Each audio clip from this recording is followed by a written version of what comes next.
Hello everyone, welcome to HIM 216. In this lecture we are going to be covering Chapter 7 in your textbook. If you would please turn to page 137. And this is our continuation of the study of the procedural coding system. In Chapter 6 we went over medical surgical, and in this chapter we're going to go over all of the rest of them that are applicable. So that should give you an idea of how many of these others we actually will spend time coding from.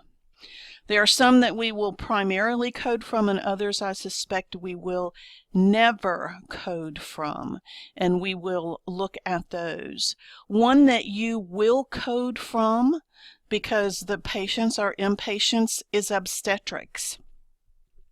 Now, in your textbook, guideline B3.16 on page 137 talks about transplant versus administration.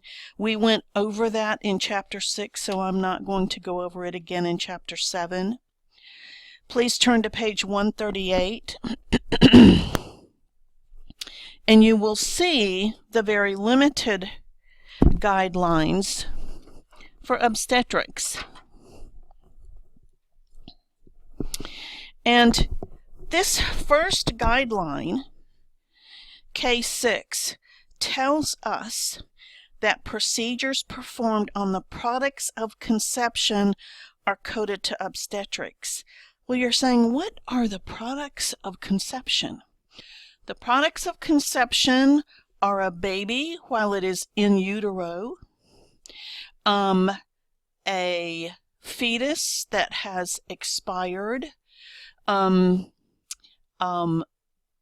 baby that is having surgery while it is still in the uterus.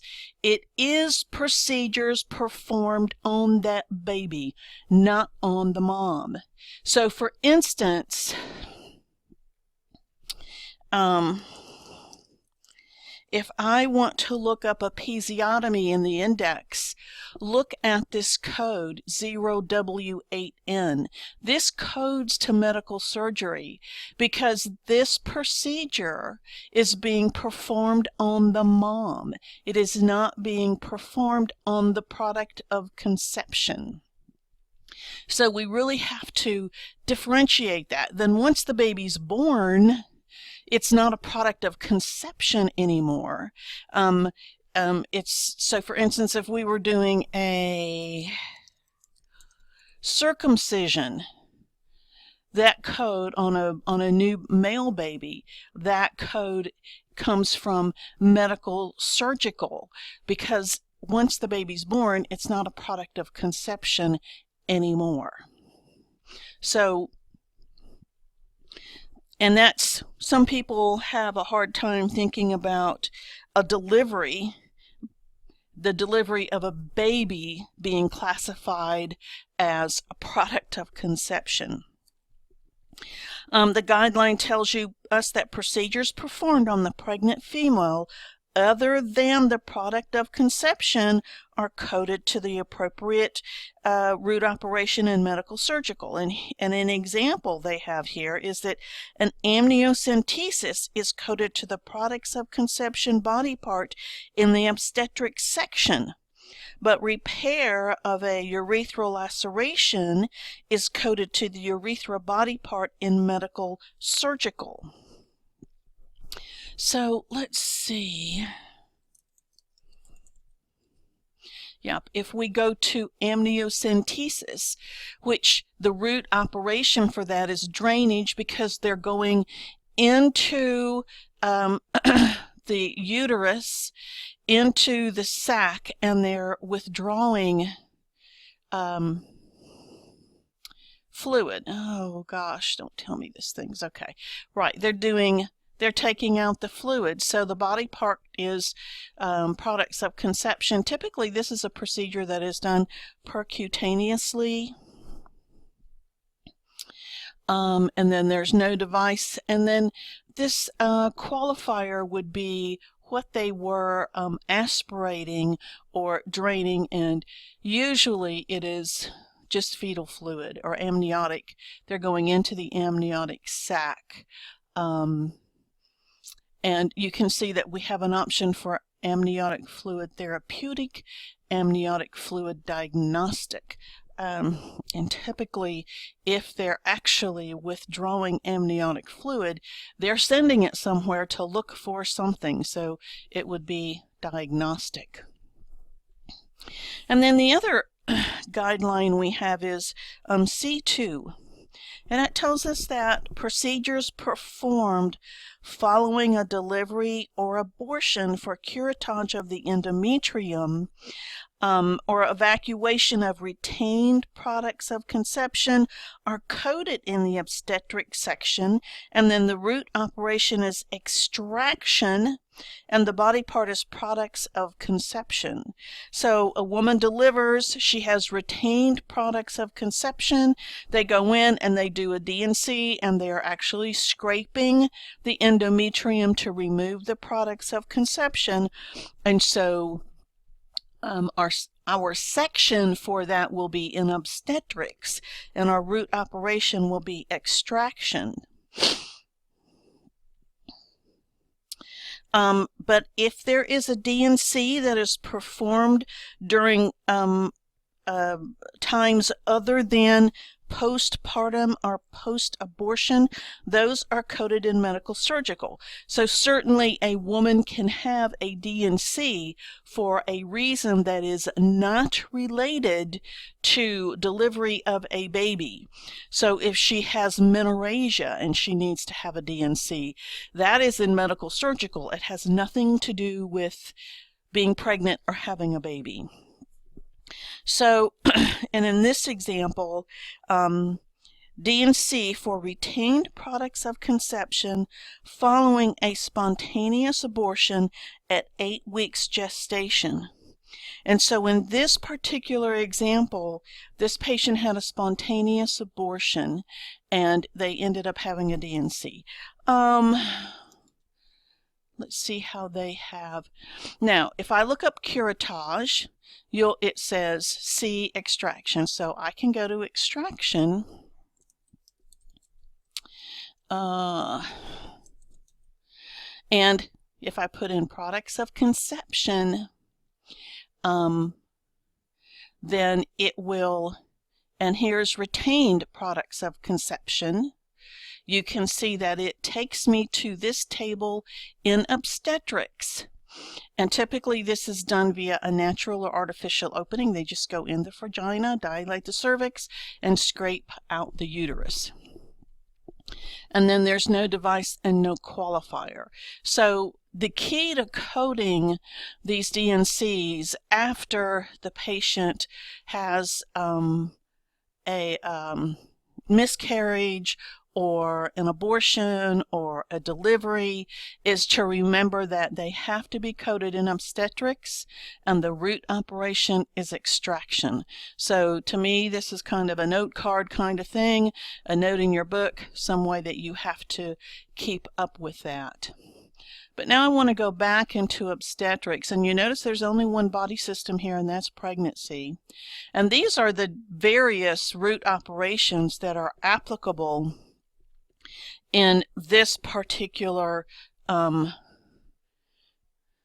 the root operations that are applicable for this body system. And if we go in and look at them, we can see that the body part is products of conception. And for this, for change, the definition of the root operation of change is consistent. So it's taking out or off a device and putting back an identical device. And the device here is like monitor and electrode or other device. So if they're doing fetal monitoring and they have inserted a probe through the vagina, through the cervix, and attached it to the baby, then this is an example of when you would use the root operation of change. Drainage, we just looked at. That can be if they're doing an amniocentesis and they're draining amniotic fluid. Abortion is just what it sounds like. It's an abortion, artificially terminating a pregnancy. And again, you see the body part is product of conception. And then we have the different approaches here. And then the qualifier tells us how it was accomplished. Was it a vacuum extraction? Did they insert laminaria? Did they an abortifactant, or was there no qualifier? And so that is abortion. And then extraction, I want to talk about the difference in delivery and extraction. When we look at delivery, this is a normal vaginal, this is a vaginal delivery, assisting the passage of products of conception from the genital canal. So this is a vaginal delivery. This is not a C-section or the delivery. Let's look at extraction. Now, a delivery using forceps or a vacuum extractor. When we go into extraction, we have a couple of different body parts. We have products of conception, and then retained products of conception and ectopic products of conception. If we're coding a C-section, this is how we code it. Let me see. See, if I go to cesarean and section, it tells me C, extraction products of conception.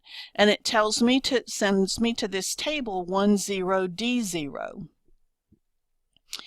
And a cesarean is open and there's no device. And for the qualifier, this is the incision that was made in the uterus.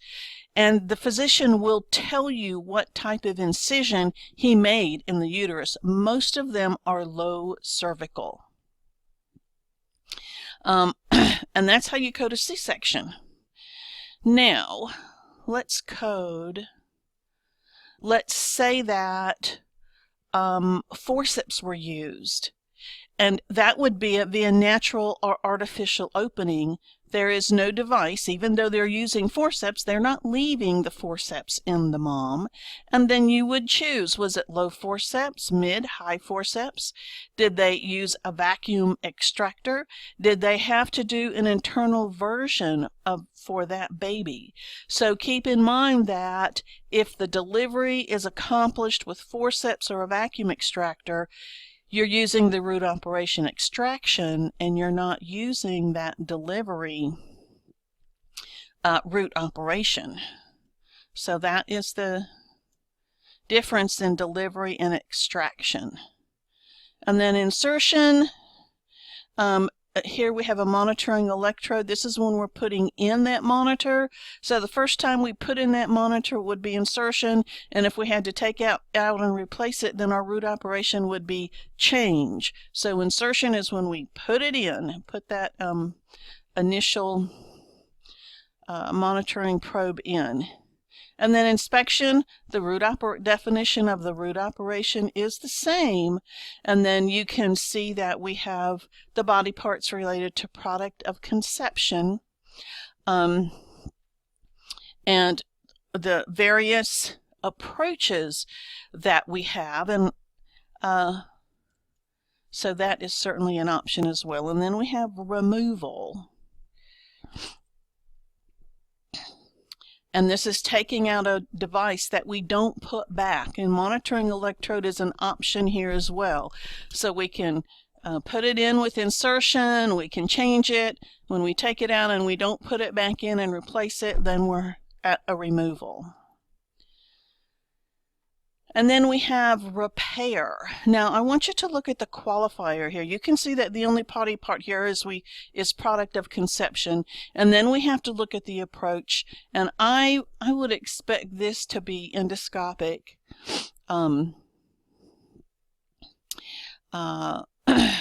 This is restoring a body part to its normal structure and function.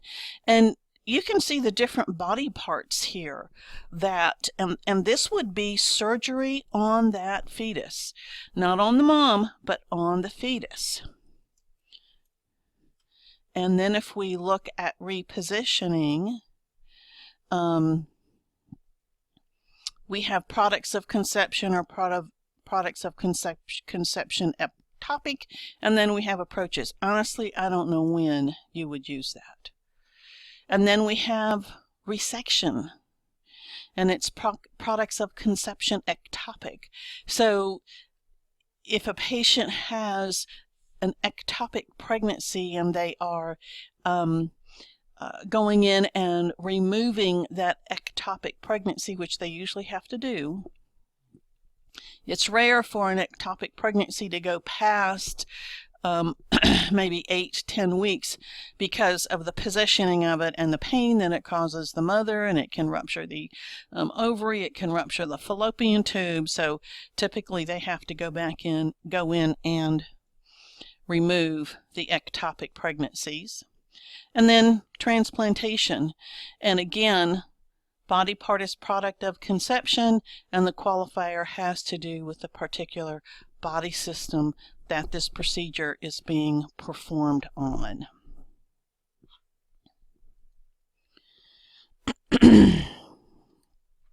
So for this lecture, I want you to answer exercise 7.1, question 1, and question 3. So exercise 7.1, question 1, and question 3. Now we're going to look at placement, and we have anatomic region and anatomic orifice. And if it's an anatomic region, this is like if we applied a cast. And a cast is immobilization. So if we went to immobilization, there would be our body region, and the approach is external, and then for device you can see if you put on a splint, a cast, a brace. Now keep in mind that if a cast, you have a guideline, if a cast is applied as part of a reduction that is accomplished with external force, then you do not, if you cast a non-displaced fracture, then it's coded to the root operation immobilization here in the placement section. But if the fracture is displaced, and certainly if there is any kind of a surgical intervention, then you are not coding that cast application. So treatment of a non-displaced fracture is coded to the procedure performed, and the procedure performed would be the immobilization.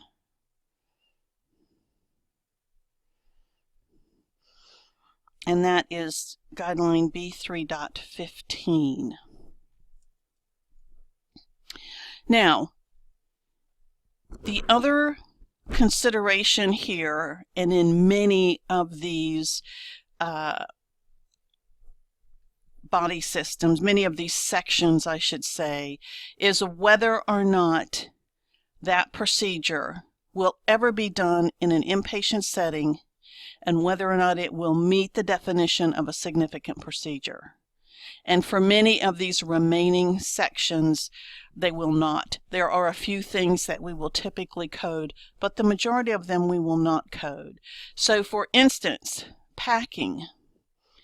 If a patient has packing in a particular body region, in HIM we just almost never code that packing.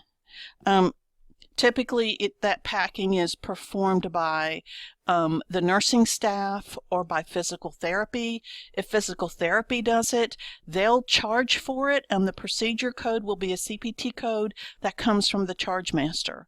We won't actually code it in HIM. One of the things that we might code in HIM is traction, is if the patient is placed in traction. Traction is not a procedure that will impact reimbursement, but you may have a facility policy that says that you code the traction.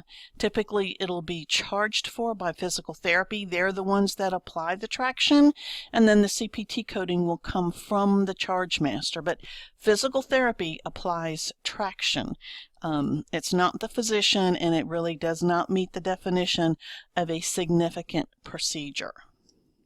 So if we look at anatomic orifice, you can see that we have change, packing, and removal. And again, these don't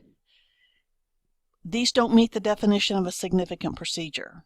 So we would not code the changing of packing material or the actual initial packing or the removal of that packing. So procedures that they are in PCS, but typically would not be coded. Now let's look at administration. And we looked at administration when we were in Chapter 6, and we know that if we go into circulatory, this is where we code transfusions. And typically transfusions are accomplished with a peripheral artery. So you're going to look at the documentation to determine what the body system is. What vessel did they use to accomplish this transfusion? Typically, these are always percutaneous, and then the substance. What did the patient get? And the documentation will tell you what the patient got. And then you have to know whether it's from the patient or not from the patient, or it may be an instance where there is no qualifier. For instance, if I choose peripheral vein, percutaneous, and then factor 9, I only have an option for autologous and non-autologous. Same thing with fibrinogen. Let me see if I can. Now, stem cells, embryonic, no qualifier. They're not autologous, they're not non-autologous. So the substance will determine what your options are with regard to the qualifier.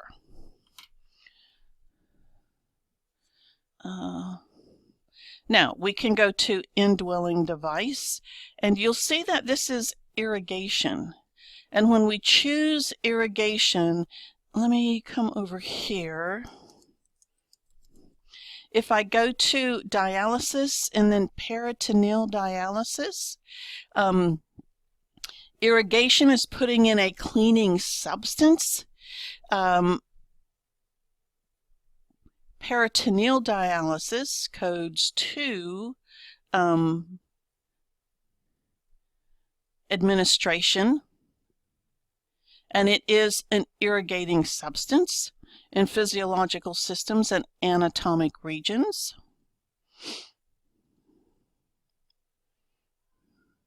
And this code for irrigation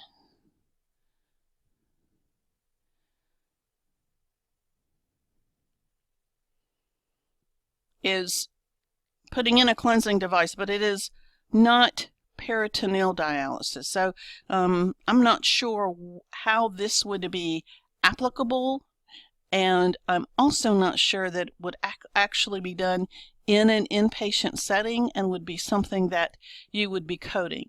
Peritoneal dialysis, however, is sometimes done in an inpatient setting. Now, I will tell you that Typically, dialysis does not impact the DRG because dialysis for Medicare reimbursement has to be performed in a certified dialysis facility. If we go into physiological systems and anatomic region, we can find introduction, and this route operation is when we put in a substance except blood or blood products. And you can see that there are a vast number of body systems or regions listed here, a number of approaches. These are the substances that fall into this particular body system. If we are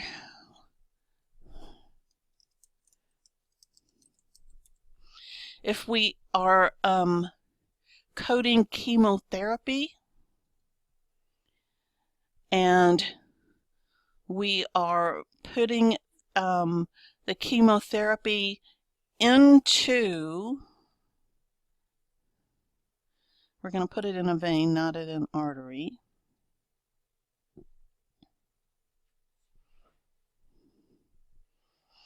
And we're going to say central vein and antineoplastic 3EO, so it sends us to this table, and we have to choose the approach, and then we choose the substance, and then when we look at the qualifier, we have our options. We're going to say high dose interleukin 2. This is how we would code chemotherapy, and what would determine in this table, you have to know how it was administered. Was it a peripheral vein? It was probably a peripheral vein and not a central vein. Was it an artery? How did they administer this chemotherapy? And you can see that the options are peripheral vein, peripheral artery, or central artery. So you can see that by using this table. If I'm not sure what the body system is, but I choose the substance and I choose the qualifier, then it tells me what body system is appropriate, what approaches are appropriate for this substance and this qualifier. So you can sometimes you can choose items from the table out of order, and it will help you make determinations about the characters that you're missing.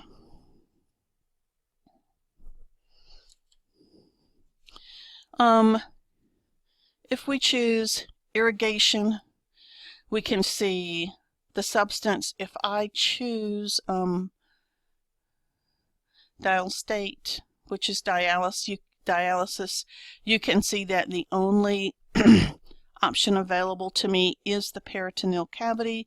The approach is percutaneous, and there's no qualifier. So just coming to, in this table, just choosing the substance basically provides the information for me about what my other characters have to be.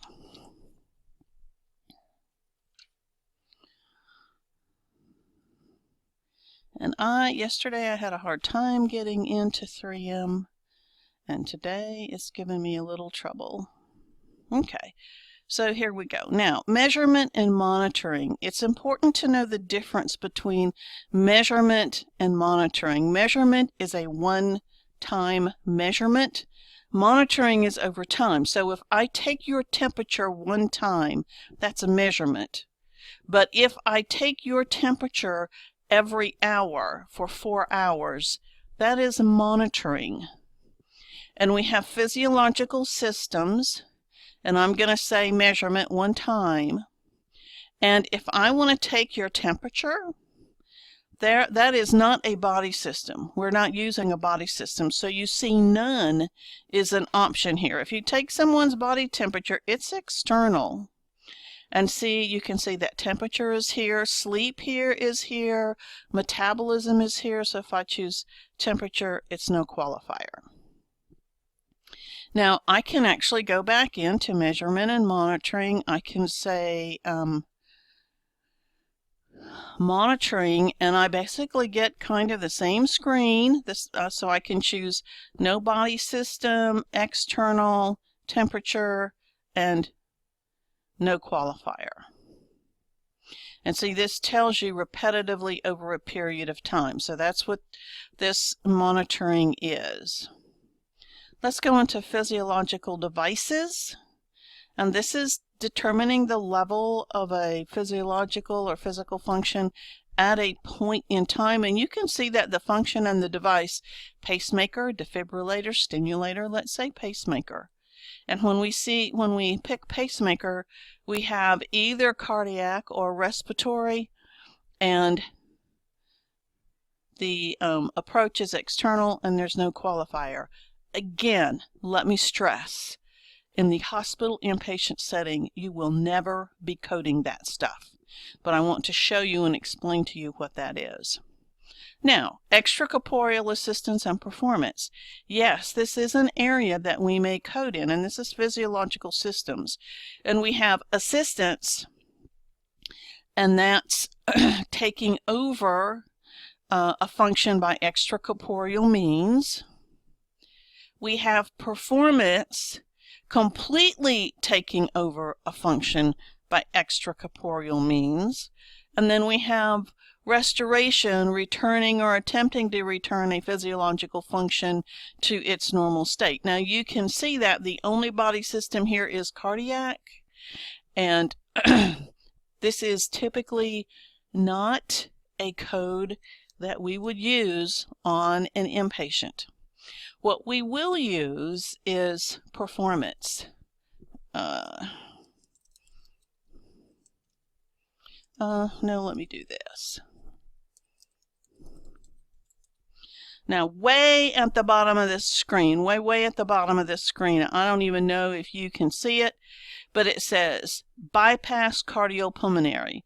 When patients have open heart surgery, they are put on cardiopulmonary bypass. And the code for that is 5A1221Z, and it gives you that full code from the category. And you can see the body system is cardiac, it's continuous, it's output, and it's no qualifier. So that is cardiopulmonary bypass, and we'll code that when we're actually studying circulatory next semester. Now, the other thing that we will code from here for our patients is patients who are put on a ventilator. That is respiratory. And you see, when I choose respiratory, these codes are determined by the amount of time that the patient is on the respirator. Less than 24 hours, 24 to 96, greater than 96. And depending on the principal diagnosis, and which of these codes is correct, these codes can impact the DRG. So it's very important to code these correctly. To find the documentation for the amount of time, we usually look at the respiratory therapy records because they are the ones that manage this. They will tell you the time that they intubated the patient and the time they extubated the patient. And Coding Clinic has extensive guidelines on how you code patients who are on a ventilator, and we actually do code the fact that they are intubated. We don't necessarily code the extubation, but we look at the amount of time that the patient is on the ventilator, and then that is we choose ventilation, and then that is the code that we use. So this is something you need to write down, because you are going to be coding the fact that patients are on a respirator.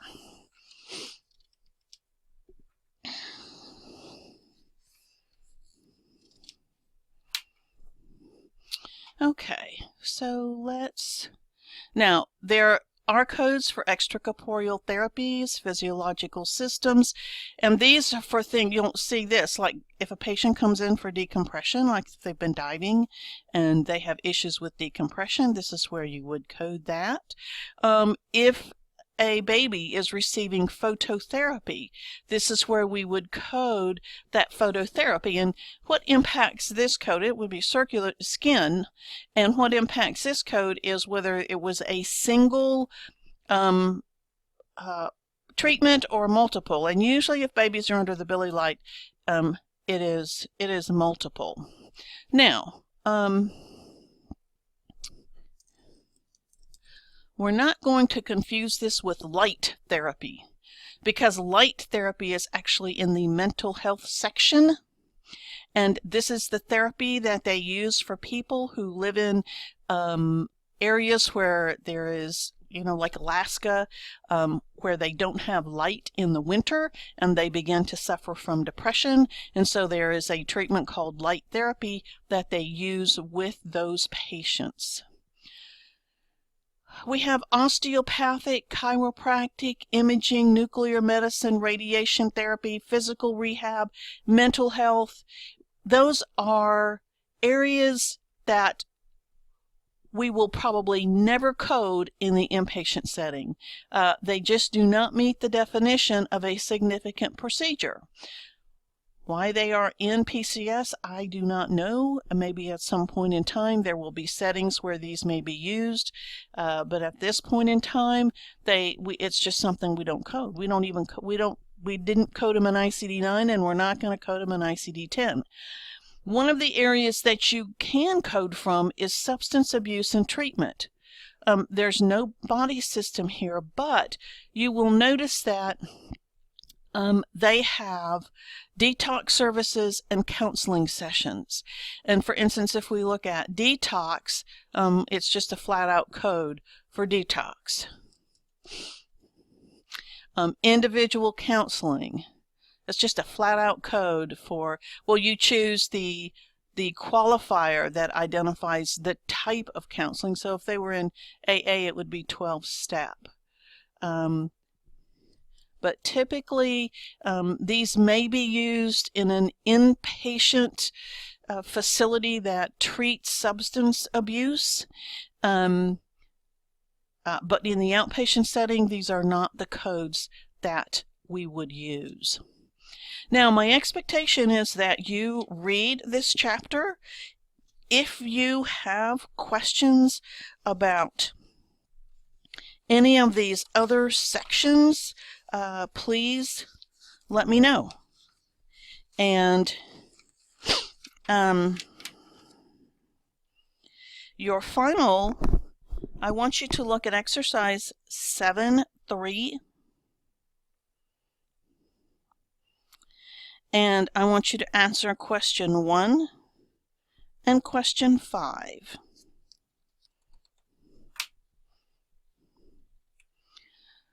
And we will quickly go over the homework, because I know this is a long lecture. So for the chapter review, you're answering questions 1, 3, 5, 7, 9, 11, 13, and 21. So for questions 9, 11, 13, and 21, for each of those, there is one PCS code. The others are true, false. And then in your workbook, you are going to answer the odd-numbered glossary definitions and the odd-numbered multiple choice short answer questions. And I want to remind you that when you are answering these questions, you will record the letter that corresponds to the correct answer and not the actual correct answer. If you put the correct answer in there and not the letter that corresponds to it, it's going to be counted wrong.